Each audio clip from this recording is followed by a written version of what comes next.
Hi, welcome to the Loving Light Hour. My name is Reverend Len. This hour we'll be talking about suicide and what can we do about those thoughts and those actions. So I hope you enjoyed the show. Don't forget we're on YouTube now and probably be on Facebook soon. We'll be having a website, so you'll be able to, if you want somebody to watch a show or see a show, you'll be able to just go to YouTube or Facebook or our website, and the shows should be there. Our goal is to have it by the end of the year, so we got 2 or 3 months. It'll take us that long to get it all set up, but by that time we should have it. And as always, I want to thank you for your kind words and coming up to me, if you see me, or calling. Letting me know you like the show, that's always good to know. If you need help, counseling, I know we're in hard times. That's what I do. I help people. I always have 10 to 15 minutes, and if you want to set up something longer, or some sessions that we can do, whether it's spiritual or financial or whatever it is, and we'll be glad to help you. I'll be glad to talk to you.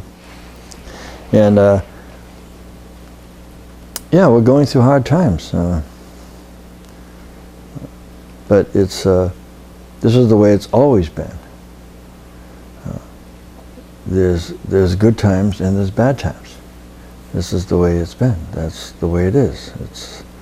That's the way the electromagnetic force operates. It goes from positive to negative, positive to negative. It's the wheel of fortune. It's a cycle. There's always cycles. Now the objectivity is to step back and look at the cycle. We get into these cycles and we're always surprised, and it's because we think it's always going to last, the good times. And the fact that they never do is not one of those things we actually consider. We just kind of, keep going because, well, the good times are here, and and that's okay. Enjoy the good times, and when the bad times are here, enjoy the bad times. And you say, well, how do you enjoy that? I say, well, being unhappy during the bad times doesn't make the bad times better. It doesn't make you more receptive to ideas. It doesn't connect you with your higher sides or your objective self. Objectivity is gone when you're unhappy. And you say, well, I just lost my house and I just lost my everything. I say, how can I be happy? So, well, I didn't say it was easy, but it is a choice. You can find something to be happy about. You can accept it and move from there. And see, what happens is we get into this thought process because we're attached. We're attached to the things. We're attached to our life. We're attached to our way of life. Even if it's awful, we're still attached to it. We're not big on change.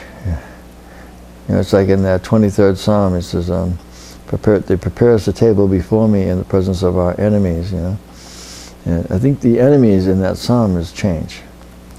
So it's saying that when you decide to live in your heart, decide to live in that state of consciousness, that heart consciousness, then when the bad times come, you have there's a level of acceptance and a level of understanding that keeps you from that helps you to deal with these reactions. You see, what we're talking about here is we're talking about suicide, and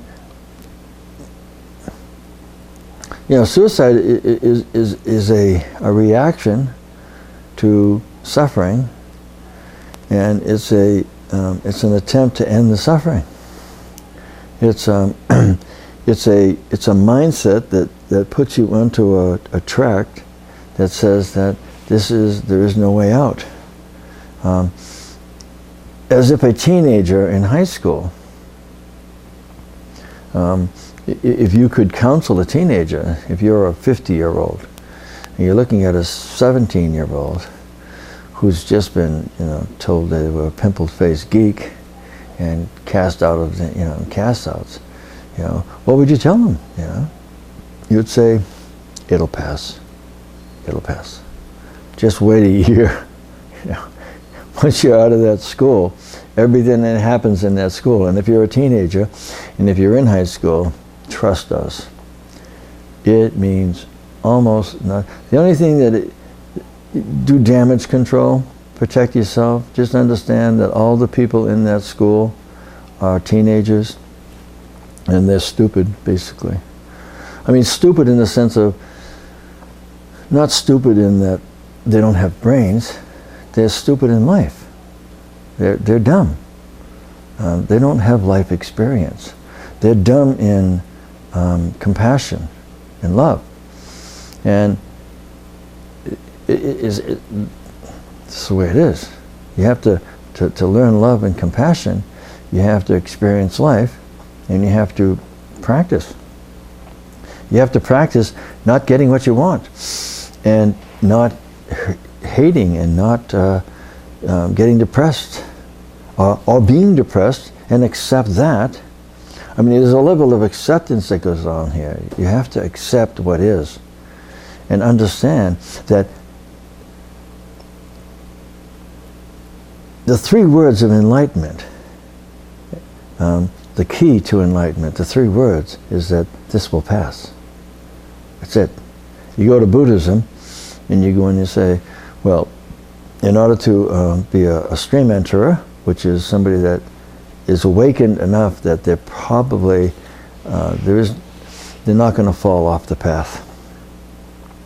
One of the things in there that you realize, and not intellectually, but you realize with you, and you can understand as I talk about this, you can understand why it takes time and age, and it's an extreme rarity for somebody to get it early.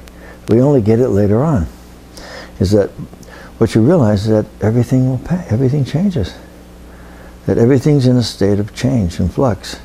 This too shall pass. Those 4 words, this too shall pass. It's not a theory. It's not like I'm making this up, or I'm imagining this, or I'm doing some new age thing. It's tested out. What do you know that was that is? I mean, 100 years ago, what? There's nothing. Except for a few buildings in Europe. I mean, the rivers, they're not the same. They're not even the same tomorrow. They're not the same as you turn your head and your back. The river's not the same. It's passing. The waters are passing. The ocean's not the same. Constantly moving, circles, currents. The air changes all the time. The universe is moving. 26,000 year rotation for the galaxy.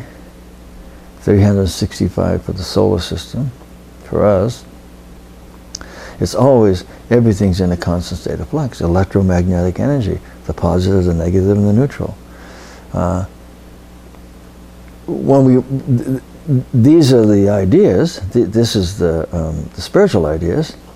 When we put those into our practice, it's when we have bad things happen to us, and bad things happen to good people.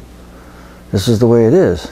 Look, this isn't the greatest place in the universe to be. I don't know what other places in the universe there are, but I know we're in not such a good place. Reading any of Gurdjieff, he would say that we're in a bad place, is the way he looks at it. He was a Sufi master. He was the creator of the Fourth Way.